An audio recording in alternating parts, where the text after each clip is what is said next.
জয় মা নাগমাতা রানী। নমস্কার, আমি মানিক। হ্যাঁ দর্শক বন্ধু, আজকে আমি আপনাদেরকে বলবো যাদের শুকনো কাশিতে রাতের ঘুম নষ্ট করে দিয়েছে, গলা বুক চিরে যাচ্ছে কাশতে কাশতে, তবু দর্শক বন্ধু কফ উঠছে না। আজকে রাতের পর রাত চলে যাচ্ছে, আপনার ঘুম নষ্ট হয়ে যাচ্ছে। যখন এই কাশির চাপ বাড়ে দর্শক বন্ধু, আপনি সঠিকভাবে ঘুমাতে পারেন না, ঘুম নষ্ট হয়ে যায় দর্শক বন্ধু। উঠে বসে থাকতে হয়, একটু বসে থাকলে আপনি শান্তি পান, কাশতে গেলে আপনার মারাত্মক কষ্ট হয়, তবু কিন্তু আপনার কফ ওঠে না দর্শক বন্ধু। আপনার বুকের ভিতরে কফ জমে গেছে, বহুদিন ধরে আপনি এই সমস্যার মধ্যে ভুগছেন। বহু ডক্টর বহু কিছু করেছেন, বহু রকম চিকিৎসা চালানোর পরেও আপনার এই গলা বুক চেরা কাশি এখনো পর্যন্ত আপনি ঠিক করতে পারেননি দর্শক বন্ধু। সময়ের পর সময় চলে যাচ্ছে, মাসের পর মাস, বছরের পর বছর চলে যাচ্ছে দর্শক বন্ধু। এই কাশির জন্য কি না করেছেন আপনি, কিন্তু এখনো পর্যন্ত এই কাশির সমস্যা আপনার রয়ে গেছে দর্শক বন্ধু। আপনার গলা শুকিয়ে যায় কাশতে কাশতে, বুকটা চিরে যায়, ঠিক মতন খাবার খেতে পারেন না এই কাশির জন্য। তাই বলবো দর্শক বন্ধু, যদি প্রয়োজন মনে হয় ভিডিওটি সম্পূর্ণ দেখুন, ভালোভাবে বুঝুন। এই গলা বুক চেরা, রাতের ঘুম নষ্ট হওয়া, এক রাত্রে মুক্তি পাবেন দর্শক বন্ধু, যদি নিয়মটা ঠিক পালন করে। আমি একটা গাছের কথা বলবো এবং তার সাথে আরও কিছু জিনিস আপনাদেরকে বলবো। এই কটা জিনিস মিশ্রিত করে, সঠিকভাবে মিশ্রিত করে যদি আপনি সেবন করতে পারেন, রোজ কয়েকদিনের মধ্যে যত পুরাতন কাশি হোক, সেই কাশির থেকে আপনাকে মুক্তি পেতে হবে দর্শক বন্ধু।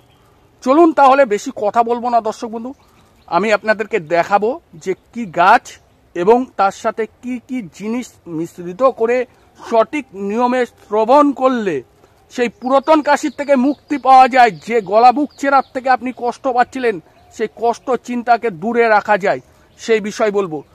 তবে আপনাকে আগ্রহ রাখতে হবে এই কাজটি করার জন্য। যদি আপনি সঠিকভাবে আগ্রহ রেখে, সঠিকভাবে বিশ্বাস রেখে যদি আপনি খেতে পারেন, পরীক্ষিত, আমি বহু লোককে নিজেই করে দিয়েছি এবং আমারও এরকম সমস্যা হলে আমি এই জিনিসই খাই। তো আমি আপনাদেরকে তাই বলবো, আপনি এই জিনিসটি সেবন করুন, আপনার সেই পুরাতন কাশির থেকে মুক্তি পাবেন। চলুন তাহলে গাছটি দেখা যাক।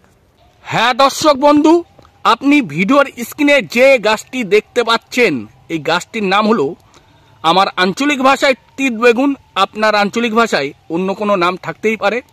বিভিন্ন এলাকায় বিভিন্ন আঞ্চলিক ভাষায় বিভিন্ন নাম গাছের থাকতেই পারে দর্শক বন্ধু। তো নাম যাই হোক, কাজ কি সেটা আমাদের জানতে হবে দর্শক বন্ধু। তো আপনি যে গাছটি দেখতে পাচ্ছেন, এই গাছটির নাম হলো তিত বেগুন। এই তিত বেগুন গাছের কিছু অংশ আপনাকে নিতে হবে এবং দশকর্মার দোকান থেকে আপনাকে আরও কিছু জিনিস আপনাকে নিয়ে আসতে হবে। দশকর্মার দোকান থেকে দর্শক বন্ধু আপনাকে নিয়ে আসতে হবে জ্যৈষ্ঠ মধু। আপনি দশকর্মার দোকানে পেয়ে যাবেন, সেই জ্যৈষ্ঠ মধু আপনাকে নিয়ে আসতে হবে। আর খাঁটি মধু আপনাকে দোকান থেকে কিনে নিয়ে এসে এই তিনটি উপাদান দিয়ে আপনাকে একটি কাজ করতে হবে দর্শক বন্ধু। এই গাছের পাতা আপনাকে ভালো করে কুচিয়ে, ভালো করে ধুয়ে শুকাতে দিতে হবে। ভালো করে যখন শুকিয়ে যাবে দর্শক বন্ধু, আর ওই জ্যৈষ্ঠ মধু আর কিছু পরিমাণের কুচানো আদা আপনাকে শুকিয়ে নিতে হবে দর্শক বন্ধু। এই গাছ, আদা এবং জ্যৈষ্ঠ মধু ভালো করে শুকিয়ে আপনাকে ডাস্ট করে নিতে হবে।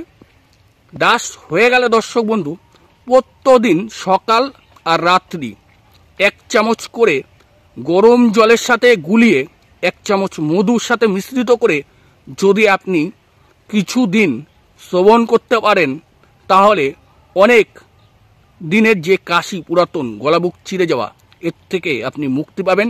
গাছটি ভালো করে দেখবেন দর্শক বন্ধু। এই গাছটির নাম হলো তিত বেগুন।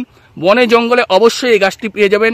আশা করি দর্শক বন্ধু আমি আপনাদেরকে যেভাবে বললাম সঠিকভাবে করুন।